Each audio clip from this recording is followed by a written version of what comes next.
Habib. Sebentar. Ini dari mana lagi nih doktrin? Mohon maaf, beliau adalah salah satu ulama yang terkenal sebetulnya. Tapi dari mana beliau mendapatkan hadis ini? Cintailah Habib. Dari mana hadis? Ini kan pemalsuan hadis namanya. Ini bukan lagi hadis maudhu, tapi kepalsuan. Mengatasnamakan Nabi Sallallahu Alaihi Wasallam. Hati-hati loh. Menyandarkan perkataan kepada Nabi.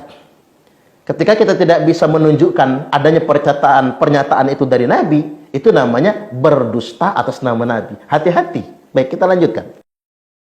Cintailah putu Kanjeng Nabi, cintailah istri-istri Nabi, cintailah keluarga Nabi, cintailah mantu-mantu Nabi, cintailah mertua-mertua Nabi, cintailah keluarga Nabi, lihubbi, karena aku mencintai mereka. Ini ada putu Nabi kok bodoh, cintai.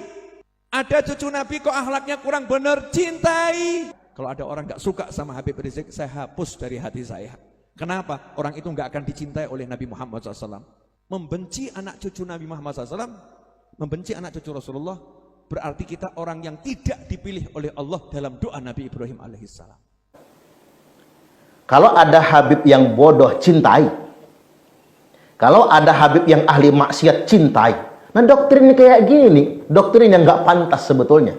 Ini kan betul-betul pembodohan terhadap umat. Apalagi sekali lagi saya ingin tegaskan, antum boleh ngaku Habib, tapi antum tidak boleh ngaku anak cucu Nabi. Siapapun yang ngaku anak cucu Nabi wajib membuktikan. Tak ulang lagi nih, siapapun yang ngaku anak cucu Nabi wajib membuktikan. Kami ini semua umat Islam, umat Nabi. Kami layak bertanya kepada antum semua. Mengapa antum mengaku anak cucu Nabi padahal bukan? Mengapa antum semua mengaku anak cucu Nabi padahal tidak bisa membuktikan? Apalagi membuat pernyataan.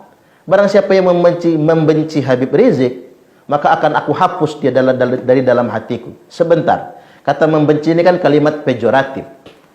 Saya tidak suka menggunakan kata membenci. Ketika orang berbeda pendapat bukan membenci, tapi saling menasihati, saling mengkritisi, itu baik.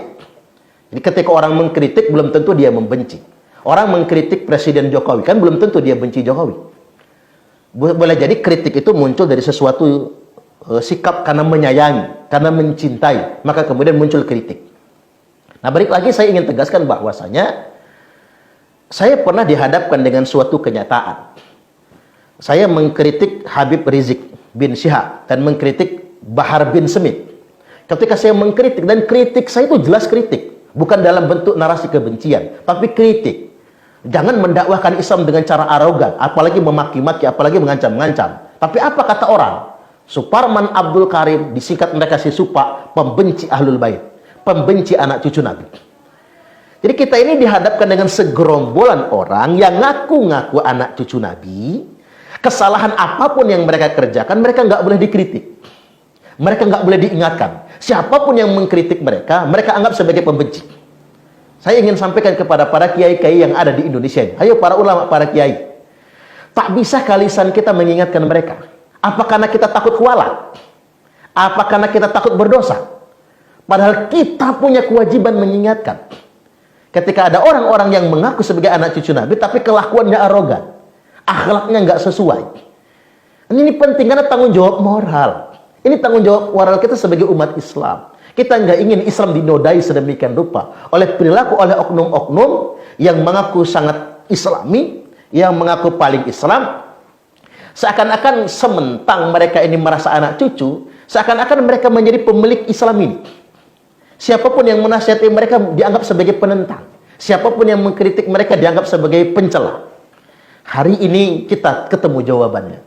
Mengapa doktrin-doktrin dan sikap-sikap mereka justru bertentangan dengan ajaran Islam itu sendiri? Karena Allah hendak membuktikan bahwasanya mereka memang bukan anak keturunan Rasulullah Sallallahu Alaihi Wasallam. Dan ini sudah terbukti berdasarkan catatan kitab nasab dan berdasarkan tes DNA. Dan saya ingin tegaskan pada kesempatan kali ini, entoh begini. Karena ngaku-ngaku anak cucu itu adalah perkara yang terlarang. Kecuali bisa membuktikan. Apa sih gunanya ngaku-ngaku anak cucu Nabi? Mending kita semua sama mengaku sebagai umat Nabi. Saya, antum semua, kita semua Bani Ba'alwi atau bukan Bani Ba'alwi. Ayo kita bareng-bareng ngaku sebagai umat Nabi. Karena ketika kita sebagai sama-sama umat Nabi, kita punya kewajiban yang sama untuk menjaga agama ini, untuk menjaga nilai-nilai Islam ini, untuk mendakwahkannya, tanpa harus merasa punya hak istimewa.